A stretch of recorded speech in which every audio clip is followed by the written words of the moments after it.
No, I don't want to drop names, but there I was talking to Mel Gibson. Right. And he was full of praise for you. And he said not only because of what you brought to the sound, but he said that there were some moments when you would do something totally unpredictable, like in a battle scene, you'd drop out the sound, and the only thing you hear is a flag flapping, or you hear this sound of one bullet hitting a helmet. Well, yeah, thanks for Mel for saying that, by the way. That's awfully nice of him. The whole second half of the movie is battle. The story is this Desmond Doss character was a pacifist, and he was a selfless guy who just didn't believe in violence but wanted to serve his country. So, he went to great lengths to do that and ended up in the Battle of Okinawa, which is one of the bloodiest battles of Japan in World War II.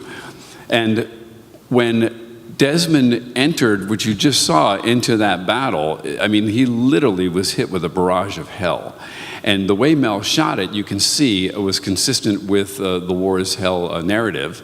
And it was our job to literally put the audience on that battlefield to give Andrew Garfield a backdrop from which to perform, because in reality, the battle scenes are shot 90% of the sound is unusable. The only parts during those entire battles that were used from production were some of the dialogue tracks.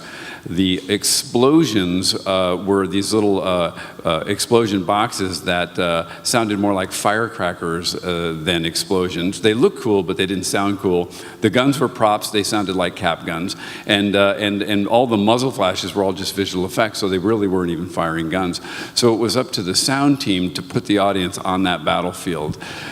You can't sustain a battle for an hour without having some moments to fall back on. So obviously we picked and chose our moments carefully for which we could tone the battle down and focus just on a few elements at a time. Because, just seeing that footage there, because you were working weeks at a time, watching heads explode and stuff.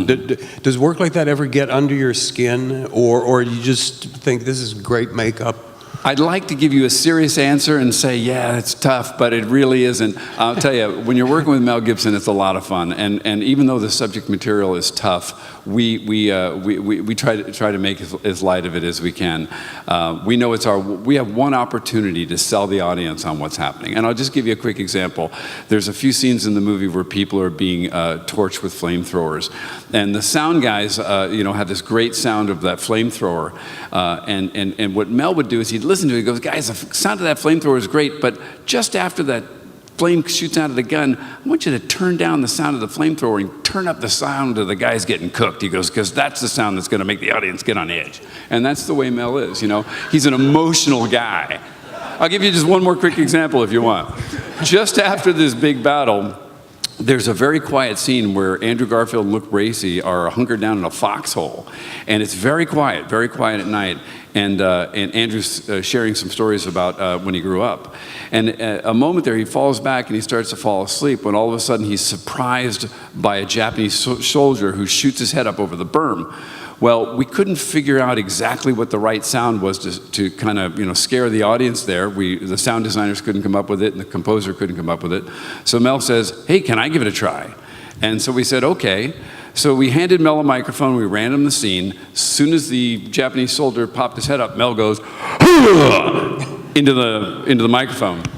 We took that sound, we put it in all 56 speakers in the theater, and we played it, cranked up the level, and trust me, the first time we played it, it scared the crap out of all of us too. And that's the kind of guy Mel is. He figures out emotionally what he wants from the scene, and he figures out a way to get it, even if he has to do it himself.